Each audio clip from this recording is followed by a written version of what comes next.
용용이의 경제학교실. 안녕하세요, 용용입니다.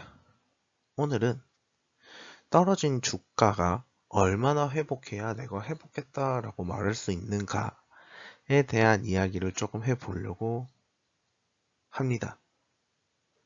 우리가 흔히 이제 내가 주식으로 돈을 벌었어, 혹은 금융시장에서 돈을 벌었어 하는 이야기를 하는 과정에서는 주로 시세 차익이 많거든요. 그럼 그 시세 차익에서 내가 얼마나 이득을 봐야 하는가에 대한 고민을 해봐야 돼요. 그런데 이제 우리가 숫자가 많이 쌓이다 보면 그냥 단순 계산만 보게 되거든요. 가령 예를 들어 내 계좌에서 잔고가 플러스인지 마이너스인지만 보게 되는 경향이 발생할 수 있다라는 거죠. 그런데 우리가 명확하게 알아야 될 것은 이제 내 주가가 내가 투자한 종목의 그 주가가 10% 떨어졌을 때 내가 이게 얼마나 몇 퍼센트가 올라야 회복되는지를 분명히 알아둬야 된다는 거고요. 저는 그걸 아는 게 매우 중요하다고 개인적으로 생각을 합니다. 왜냐하면 이것을 알고 있다는 것 자체가 숫자에 대한 이해가 생기는 것이라고 생각을 하거든요. 그랬을 때 이제 그 숫자에 대한 이해가 있어야 내가 다른 것과 비교할 수 있게 된다라고 생각을 하기 때문에 이 부분에 대한 이해가 반드시 필요하다라고 개인적으로 생각하고 있습니다. 이거는 제가 하는 이야기는 아니고 책에서 봤던 이야기인데, 내가 만약에 100만 원을 투자해서 2분의 1의 확률로 10%로 상승하거나 2분의 1의 확률로 10% 하락한다면 나는 그 주식 종목에 투자할 것이냐라는 질문을 했었는데요. 이거를 우리가 단순하게 고등학교 때 배운 수학의 원리만 이용한다면 누구나 당연히 이 종목에 투자하지 않게끔 되거든요. 왜냐하면 이걸 이제 단순하게 계산해 드리면 오늘의 컨텐츠가 2분 만에 끝나는 것이기 때문에 이걸 조금 늘려서 이야기를 해 보려고 하는 건데요. 분명 이제 분명한 것은 이렇게 매일 10% 오르고 매일 10% 하락한 이걸 반복하는 종목이라면 우리는 투자하지 않는 것이 맞다라고 이야기를 할 수 있고요. 그럼 이게 투자 기간을 늘려서 5일은 10%씩 상승하고 5일은 10%씩 하락한다라고 하더라도 그 결과는 동일하게 된다라고 말할 수 있습니다. 그러면 상승과 하락의 순서가 바뀌는 것은 어떻냐라고 이야기를 해본다고 하더라도 이게 상승폭이 똑같이 10%, 하락폭이 똑같이 10%라고 한다면 앞에서와 똑같은 계산값을 가지게 되고요. 우리는 결국 손해를 보게 될 것이다 라는 이야기를 하는 것입니다. 그렇다면 우리가 10% 하락한다면 몇 퍼센트가 올라야 하는가? 그래야 내가 10% 떨어진 것을 메울 수 있느냐 라는 내용을 가지고 이제 수학적으로 계산해 보도록 하겠습니다. 우선 앞 페이지에서 봤던 대로 우리가 이제 100만 원에 10% 오르면 110만 원이 되고요. 10만 원이 이제 10만 원 이제 손해를 보게 되면 이제 90만 원이 될 겁니다. 이게 다시 역으로 10% 올랐던 것이 10% 떨어지고요. 10% 떨어졌던 것이 10% 오르게 됐을 때 내 수중에 가진 돈의 크기는 얼마나 되느냐, 혹은 그 종목의 주가는 얼마가 되느냐라고 했을 때 똑같이 99만 원이 된다라는 것을 확인할 수 있습니다. 이걸 어떻게 계산했냐면 110만 원에서 10%를 감소시켜 볼게요. 그럼 11만 원이 빠지게 되거든요. 그러면 100만 원에서 10% 오를 때는 10만 원이 올랐는데 110만 원에서 10%가 하락했더니 11만 원이 빠지게 되고 결국 99만 원이 된다라고 이야기를 할 수 있고요.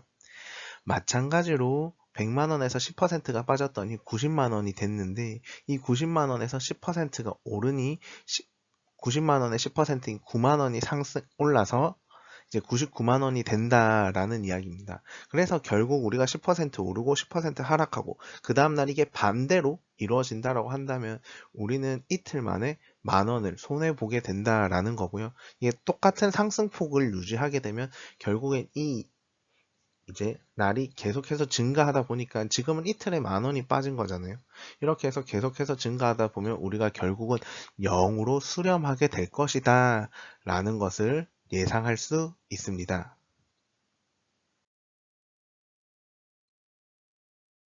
그래서 이걸 이제 좀 더 고급지게 계산해 보면요. 우리가 만약에 A만 원이라는 이제 원금이 있다라고 해보고요. 이걸 투자를 했어요. 그래서 2분의 1의 확률로 이제 10% 수익이 나고요. 2분의 1의 확률로 10% 손실이 반복된다라고 가정해 보면 우리가 10% 수익이 나면 이제 그 돈에서 10%가 느는 거니까 1.1을 곱해주면 되는 거고요. 손실이 발생하면 0.9를 곱해주면 되거든요. 그랬을 때 아래와 같은 산식으로 우리가 계산할 수 있게 되고요. 이 두 개의 산식을 좀 더 단순하게 계산해 보면 A는 결국 0.99의 n승이 돼버린다라는 거예요. 이게 계속해서 반복된다라는 가정이 있어야 되고요. 그래서 이틀에 한 번 꼴로 이틀을 하루짜리로 이렇게 보게 되는 가정도 나중에는 붙게 될 건데 어쨌든 결과적으로 하루하루 계속 이제 10% 오르고 10% 하락하고 이게 뭐 하루하루가 아니더라도 뭐 5일간 10% 상승하고 5일간 10% 하락하는 것도 똑같이 계산이 될 것이다 라고 하는 거고요. 결국에 이 숫자가 0.99의 n승이다 하는 것은 우리가 극한이란 개념을 배우게 되면 이게 결국 0으로 수렴하게 된다라는 거고요.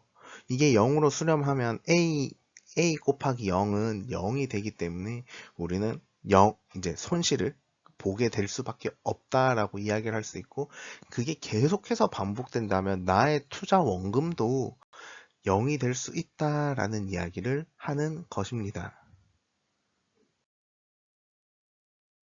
그렇다면 우리가 똑같은 방식으로 계산을 해 보았을 때 A만 원을 투자해서 A만 원이라는 초기 투자를 해서요. 이제 10% 손실이 발생했을 때 얼마의 수익이 반복돼야 나의 투자 원금이 유지되는가 라는 고민을 우선 해봐야 되는데요. 그랬을 때 이제 아래와 같은 산식이 똑같이 만들어지는데 이 0.9라는 것은 이제 우리가 10% 손실을 봤다라는 거고요. X라는 것은 이제 정확하게는 이게 퍼센테이지로 나타낼 거니까 이제 1.0x 혹은 1.x 뭐 이렇게 될 거예요. 그래서 정확하게는 1 플러스 x가 될 건데 간단하게 x로 나타냈습니다. 그래서 이거를 똑같이 앞에서와 마찬가지로 계산을 하면 a의 0.9x의 n승이 되고요. a가 계속해서 유지가 되기 위해서는 최소한 0.9x의 n승은 이제 1이 되어야 한다 라는 이야기를 할 수 있습니다. 그래야 이 0.9x가 1이 되어야만 이게 n승을 무한으로 했을 때 이 1이 계속해서 유지가 되잖아요. 어차피 a에서 1 곱하고 1 곱하고 1 곱하고 1 곱하면 계속 a가 유지가 되는 거잖아요. 그래서 그 x 값을 구해 본다면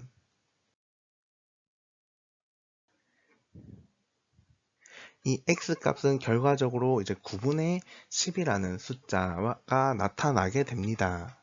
9분의 10은 그러면 얼마냐라고 했을 때 대략 이제 1.1이라는 숫자가 나올 거예요. 그래서 1.1111111 이렇게 떨어질 거예요. 순환소수로 떨어지게 되거든요. 그랬을 때 우리가 앞에서 1을 제거하고 보면 결국에 약 11% 정도가 되어야 된다라는 것을 우리는 눈으로 확인할 수 있습니다.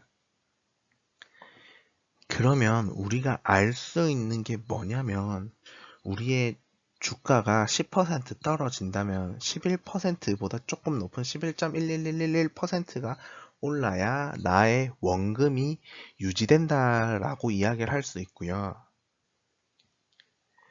20%가 하락하게 된다면 25%가 상승해야 한다는 걸 알 수 있습니다. 간단하게 예를 들어서 설명드리면 이제 우리가 100만 원을 투자했을 때 20만 원을 손실 보게 된다면 이게 20%가 빠진 거잖아요. 20%가 빠져서 20만 원을 손실을 본다면 이 80만 원이 몇 퍼센트가 올라야 다시 100만 원이 되느냐라고 했을 때 이제 20만 원이 올라가야 되잖아요. 20만 원은 80만 원의 4분의 1이고 이건 25%가 되기 때문에 우리가 이제 20%가 손실을 본다면 20% 손실을 본다면 25%가 상승해야 된다는 걸 확인할 수 있고요. 마찬가지 방식으로 계산해 보면 50%가 빠졌을 때 우리는 100%가 상승해야 한다라는 것을 알 수 있습니다. 그래서 사람들이 이제 말을 하는 게 어떤 거냐면, 우리가 매일 30%라는 이제 한계선이 우리나라 증시에는 존재하잖아요. 그럼 매일 30% 오르고 매일 30% 하락하고 이걸 계속해서 반복하게 되면 우리는 결국 0에 수렴하게 된다는 사실을 알아야 되고요.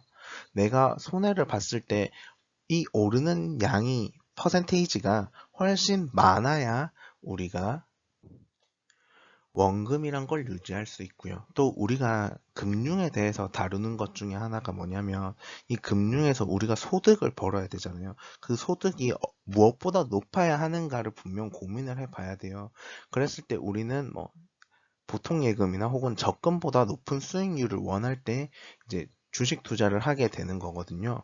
왜냐하면 우리가 주식시장에서 그만큼 위험을 안는 거고, 위험을 안는 만큼 우리는 이제 거기에 대한 보상이 따라줘야 된다는 생각을 할 거고요.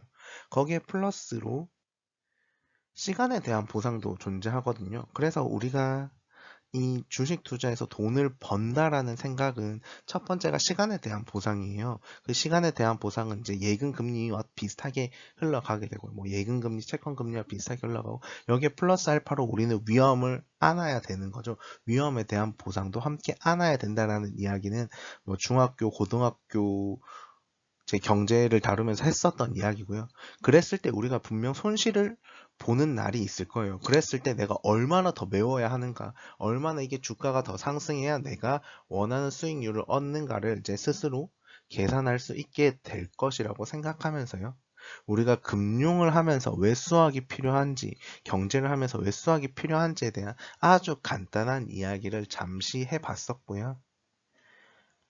이런 내용을 이해하고 난다면 이제 내가 손실을 봤을 때 어떻게 해야 되는지에 대해서 조금 더 구체적으로 생각할 수 있지 않을까라고 생각하며 마치도록 하겠습니다.